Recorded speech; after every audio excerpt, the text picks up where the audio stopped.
How can we tap into our existing client base to get that next million? I already mentioned, which is something that I don't want to overlook. Increasing prices is generally a good thing for your business.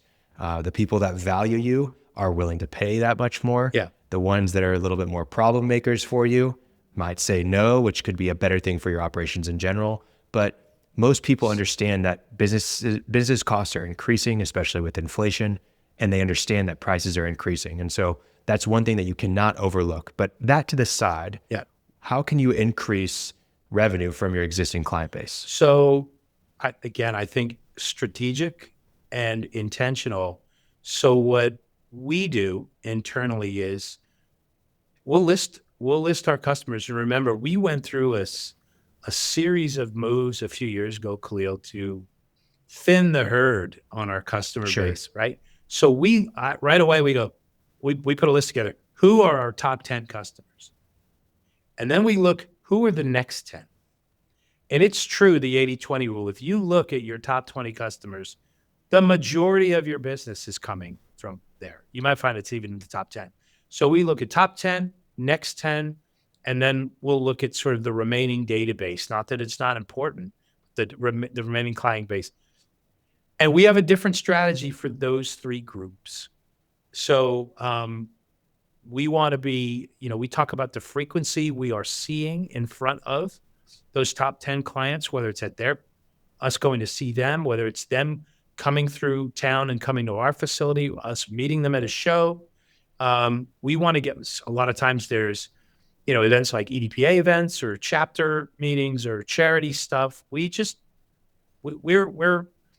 in each other's lives many times a month in transactional ways. We just want to strengthen those relationships.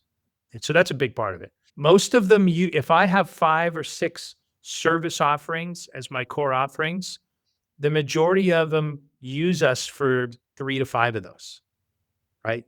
So, it's just, what can we do to continue to help you slay dragons and solve problems for you? And there's some wonderful friendships that have developed from that. The next 10, which is really interesting, very often that could be where our biggest growth comes from, because maybe they're only using us for 1 or 2 things. They don't know us. They've known us as a labor partner for 20 years, but they aren't aware of the depth of the turnkey rentals we're building when it makes sense for them. Either they're at capacity or just we can literally do it for local delivery costs or whatever the case may be. So the strategy there is to make sure that we're communicating more what's new in our company, how have we improved, what are the different offerings. Maybe there's some testimonials from the first group that we share with that second group. A lot of times there's new people that come in, and we obviously have a very unique view of how the world works. So we share that and why we think, it's okay to trust a partner with your most important clients. And we're invisible ink. We're behind you, backstopping you. The third category, and it might be another 60 or 80 people in the remaining customer base. That's really going through that in a catered way. It might be that a couple of the partners a few of them only use us once a year for a big industry show, and they've used us that way for 10 years. And we're super grateful for the work. I want to know more about their business, and is there anything else we could do, either from an advice and sharing what we know others are doing? How do we help you grow your business? And is there still checking in? Is there any other stuff we could do for you other than that one big industry show, or just the labor, which might be more frequent? How often are you checking in on these kinds of things? Like, is this something that you have scheduled with a project manager, account manager that is regularly visiting this stuff? It's great. Is it once a year? Great question. So in my mind, I wish it were, certainly not every week, but certainly every month. But the way our business model works, Khalil, a lot of the information or this exchange happens more casually through the course of our transactional conversations. In a few words, we're building an exhibit for you. And it's in the course of deadlines and exchanging information or collecting artwork, or the client's making changes. Oh yeah, these guys. Hey, is there anything else you've got coming up at this show?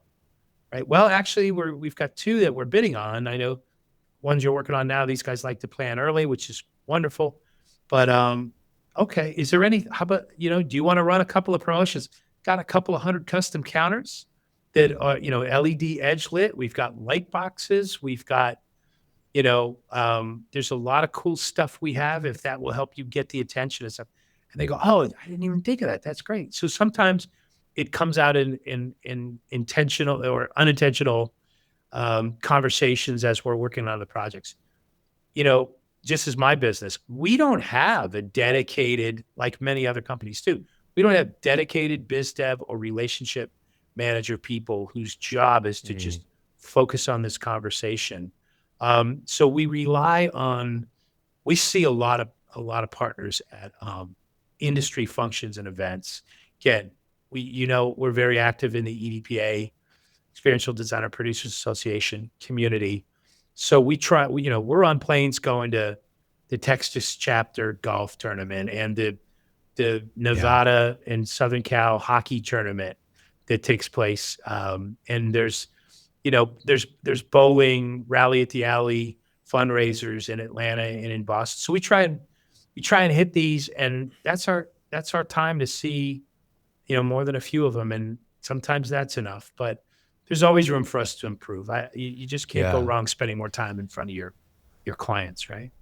Right, for sure. I think the first thing that comes to mind is obviously upsells, right? So whenever you're in the sales conversation, that's the best time to sell. Yeah. But I think and people are aware of that usually. They could probably be better at it, but they're aware of it. I think another great one is anytime you get good feedback, right? Testimonial, adoration from a client. That's a great opportunity to say, oh, well, I'm so glad you liked it. We didn't do this with you this time, but you could have we do that just as well. And you could have the same experience on your next project.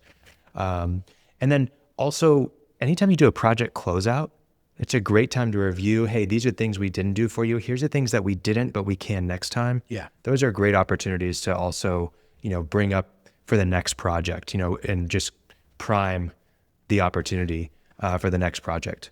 No, that's and then wonderful. Yeah, creating incentives around a referral program is also really great. Doing a formal referral program can really make a big difference. And not enough people actually have a formal referral program. They ask for referrals occasionally. Yeah. But if you make it something that's established, it can really be great. So this gets us into I'm having a lot of conversations right now with owners about how business development in general is changing. And you and I have had this conversation.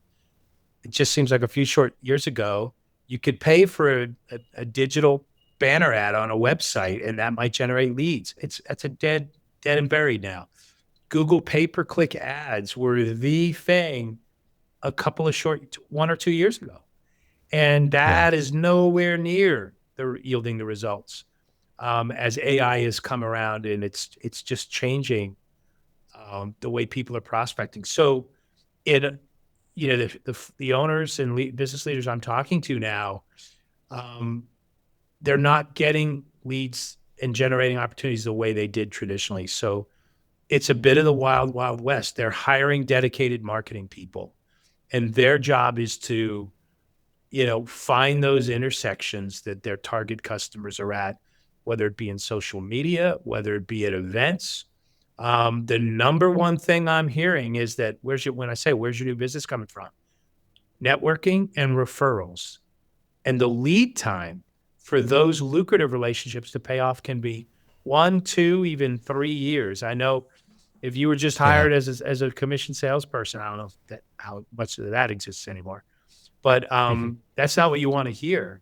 But I will say this: I think your path to longer term financial success and security, so sustainable success, is become a partner.